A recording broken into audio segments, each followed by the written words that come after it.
Alors que la campagne présidentielle bat actuellement son plein à seulement 86 jours du premier tour, les différents candidats enchaînent les interviews à la télévision, ainsi qu'à la radio.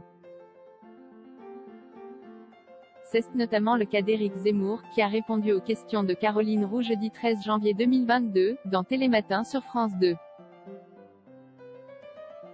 Pour rappel, l'ancien polémiste vedette de CNews, qui a été contraint de quitter la chaîne info du groupe Canal+ suite à une décision du CSA, avait déjà répondu aux questions des journalistes de BFM TV la veille, au cours d'une émission baptisée Face à BFM.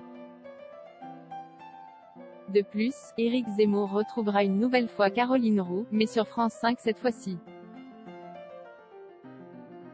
En effet, l'ancien éditorialiste sera de passage dans une édition spéciale de l'émission C'est dans l'air, diffusée en prime time, tout comme les autres candidats à l'élection présidentielle de 2022. C'est dans le cadre de la promotion de ce programme que Caroline Roux a été invitée par Yann Barthès vendredi 14 janvier 2022, dans Quotidien sur TMC. La journaliste de France Télévisions a notamment été interrogée sur sa récente interview d'Éric Zemmour. Est-ce qu'on l'interroge comme un candidat classique et républicain? Éric Zemmour, lui a notamment demandé Yann Barthès. Caroline Roux au sujet de l'interview d'Éric Zemmour, le but c'est de ne pas être dans une forme de militantisme, on se prépare un peu différemment parce qu'il a un registre qui est un petit peu différent.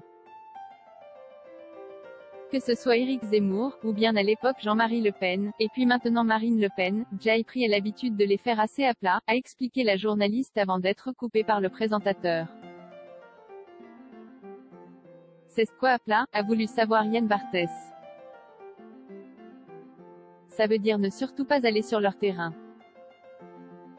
Le but c'est de ne pas être dans une forme de militantisme.